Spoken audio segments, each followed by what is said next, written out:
huge Should we get compliment. the thoughts of one of our guests on this? Brendan Alejandro Thompson, a UK director of Word on Fire, and Sally Mitchell, who is a journalist and commentator. Brendan, firstly to you, do you think that we are losing a bit of the essence of what Easter should mean in this country? Yes, I do. In the same way that, like, Christmas has basically been front-loaded into Advent, so that actually when Christmas Day happens, Christmas ends, when actually the Christmas season is just beginning. And in the same way, I think we're trying to do a bit of front-loading of, you know, we never as human beings want to have suffering. And for one, I'm really glad that the church, in its wisdom, gives us this time to go through the different, you know, period of fasting so that we can feast. Because as a Christian, I'm going to celebrate, you know, joyfully for 50 days. So Easter lasts right until Pentecost. So it's going to be feasting galore, but let's wait till Sunday. OK, over to you, Sally Mitchell. Well, on the other side, you do you, absolutely. If it's something, you know, if that's your religion, if that's what you believe in, if that gives a wonderful aspect to your life, fantastic. But for me, it is more about the opportunity to stop work for a few days, to feast, to be with family, friends, eat chocolate on Sunday, yeah, absolutely. But it's more about coming together with family and friends, and a good opportunity just to catch up and celebrate life, celebrate having family and friends. And that's what I'm going to be doing. Brendan, that's a fair point, isn't it? Because we've got a bank holiday today. Most people might be travelling to see their friends and family. Not everyone's going to sit in quiet contemplation until Sunday. A lot of people will feast today and tomorrow. Isn't that OK?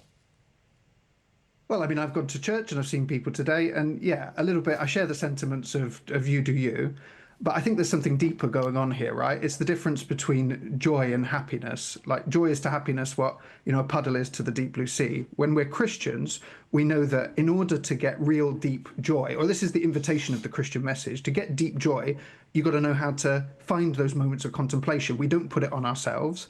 Yes, I mean, there's a huge opportunity here to see friends and family, and I'm going to be doing the same. We're going to have a, you know, extravaganza tomorrow with some friends, but I'm going to hold back. You know, it is a bit of a sacrifice, especially when I see family, but it's worth it. I think there's a deeper lesson that it teaches us about being human. And so, yes, it's a sacrifice, but I take that on because I think it does good for us.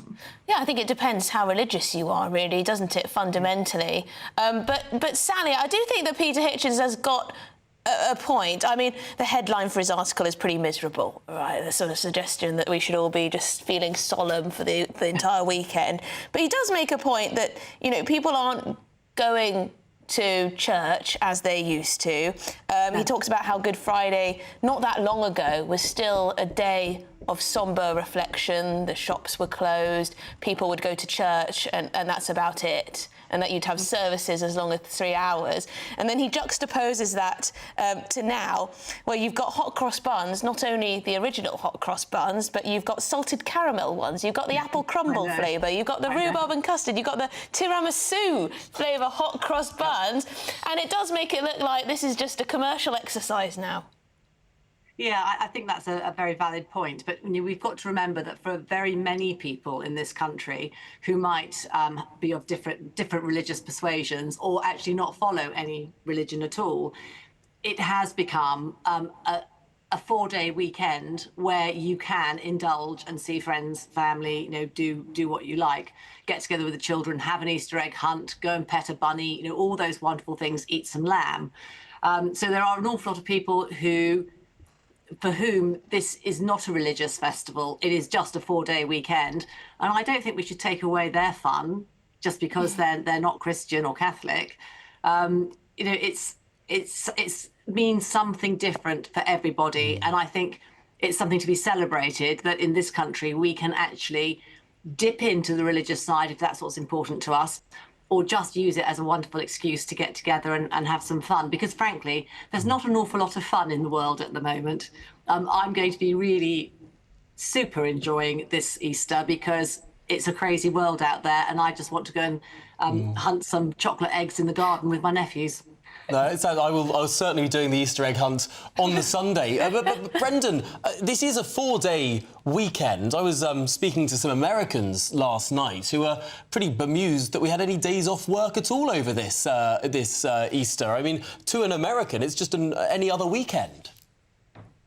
Yeah, and I think, particularly, I think of like Catholic cultures, right? So you think of somewhere like a traditional Catholic culture like Spain, where they have quite, visceral public displays of like Jesus' suffering with the floats, in Semana Santa.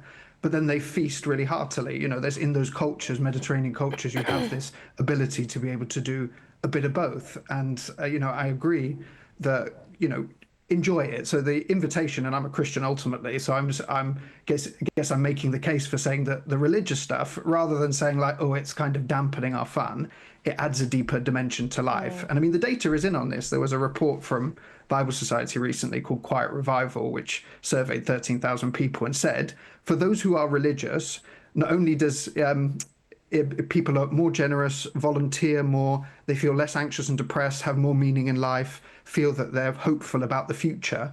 So all of those things, I would say the invitation is that enjoy yourself. But if you want to enjoy it even more, do it a religious way.